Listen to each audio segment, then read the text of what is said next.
कि वोट चोरी हुआ नहीं और आप जबरदस्ती लोगों को पकड़ पकड़ के कहते हैं कि तुम्हारा नाम वोटर लिस्ट से गायब है। अरे कहाँ गायब है? क्या चाहते हो कि घुसपैठिए का राज बन जाए? तेजस्वी यादव कुछ ऐसा अहंकार प्रदर्शित करते हैं कि अहंकार ईश्वर का भोजन होता है, कि भारत की जनता सब कुछ स्वीकार कर सकती है सिवाय राजनेताओं के अहंकार के। खजौली से नवनिर्वाचित विधायक अरुण जी हमारे साथ हैं, अरुण शंकर प्रसाद। नए आवाज पर हम पहला इंटरव्यू कर रहे हैं। पहले तो जीत कैसी रही, कैसे देख रहे हैं अपनी जीत को? जीत बिल्कुल अपेक्षा के अनुरूप रही और एनडीए सरकार, डबल इंजन की सरकार ने जो ताबड़तोड़ विकास किया है, ये उसकी जीत है। एक तरफा आपको लग रहा है कि इस तरह का अपेक्षित था, जिस तरीके के परफॉर्मेंस आए सामने 200 प्लस, उम्मीद से कुछ ज्यादा नहीं हो गया है? बिल्कुल, हम लोगों ने तो 225 का टारगेट रखा था, 200 पार गया। 225 रखा था आपने? बिल्कुल, और 202 पर हम लोग आकर रुके। आज सम्राट चौधरी को नेता तय कर लिया गया है, विजय सिन्हा को उपनेता। इस पर आपका क्या है टेक? बिल्कुल, ये जोड़ी हिट रही है और फिट भी है। एक सम्राट भी है और विजय भी है। ये लगातार भारतीय जनता पार्टी को उस मुकाम तक पहुंचाएगी जिस मुकाम तक हम सब ने सपना देखा है। तो 25 में क्या मुख्यमंत्री फिर से नीतीश?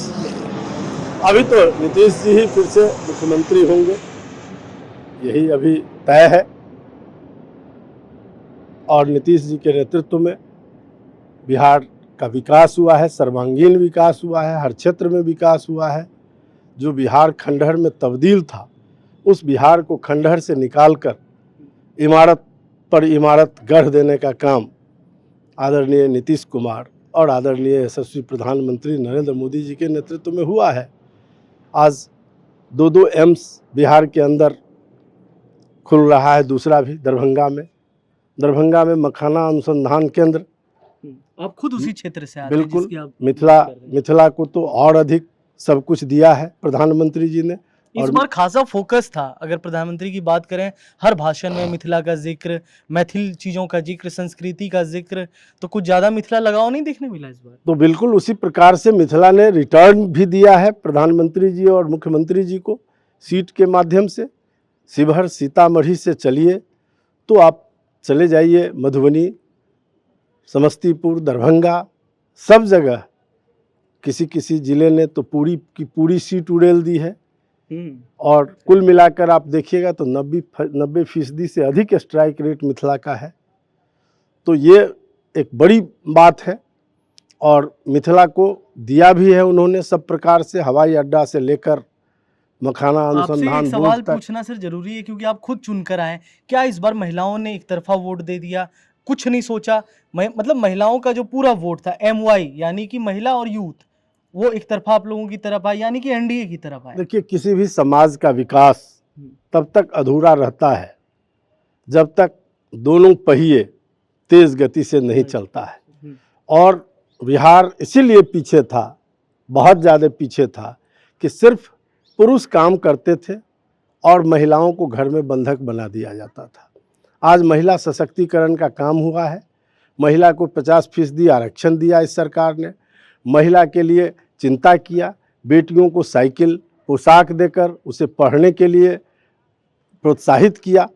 और जब पढ़ाई के क्षेत्र में बेटियां आगे बढ़ी तो आज हर क्षेत्र में आप देख रहे होंगे कि नौकरियों में सबसे ज़्यादा, पुलिस में अगर देश भर में कहीं महिला सिपाही है तो वो बिहार में है, अव्वल दर्जे पर है। उसके अलावे 35% आरक्षण भी महिलाओं को सरकारी सेवाओं में देने का काम किया है सरकार ने। और महिला सशक्तिकरण के लिए जितना बढ़ चढ़ कर हो सकता है कि सभी महिला रोजगार कैसे प्राप्त करें, इसके लिए उनके खाते में 10-10 हज़ार रुपया सीड मनी के तौर पर ये सरकार ने दिया है। विपक्ष ने इस पर कहा कि 10,000 में वोट खरीद लिया गया।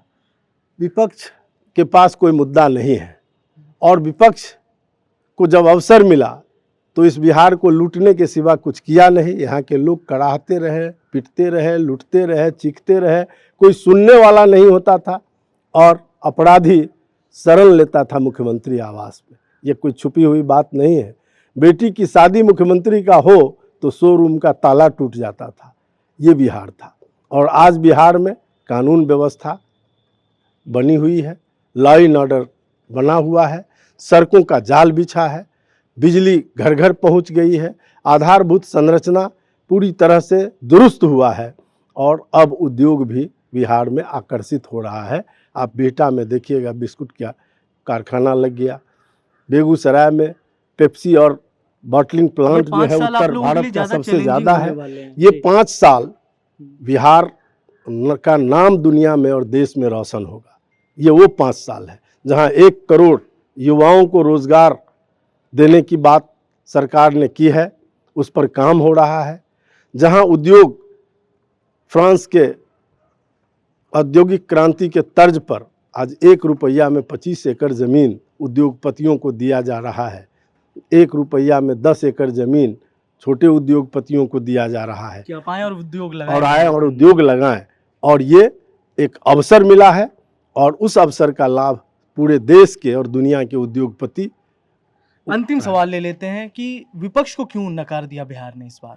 देखिए, विपक्ष को देखा है 15 साल और जो भी उस दृश्य को देखा है वो कभी नहीं चाहेगा कि वो आए।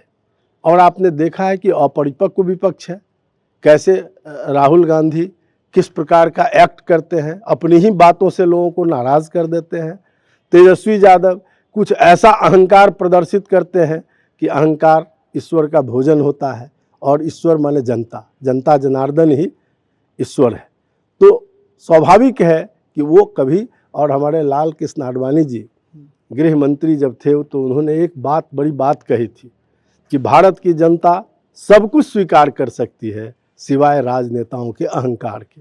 तो वो कभी अहंकार को बर्दाश्त नहीं करती है और इसलिए अहंकार से परिपूर्ण विपक्ष अब यहाँ के जो क्या कहते हैं चुनाव आयोग पर सवाल उठाना, जो जितने भी संवैधानिक संस्थाएं हैं उन पर आरोप लगाना, ये लोकतंत्र के लिए मजाक नहीं है। यात्रा तो वगैरह क्या? भी फेलियर हो गया, इसका बिल्कुल, कोई असर ग्राउंड पर बिल्कुल नहीं देखने को हुआ। नहीं मिला। इसलिए जो नहीं हुआ नतीजे आए कि वोट चोरी हुआ नहीं और आप जबरदस्ती लोगों को पकड़ पकड़ के कहते हैं कि तुम्हारा नाम वोटर लिस्ट से गायब है।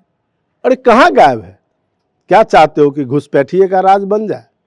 यहाँ की जनता नहीं बर्दाश्त करेगी घुसपैठियों को। अंतिम सवाल सर, कैसा लगा आपको अपना आवाज? आज आप घूम रहे हैं अपने लोगों के साथ भी, आपको कैसा लगा? देखिए, एक चीज अच्छा लगा कि एक तरह का आवाज सबको हो, यही समाजवाद ये है। समानता भी है क्या? ये समाजवाद है जी। और हमारे मुख्यमंत्री समाजवादी हैं।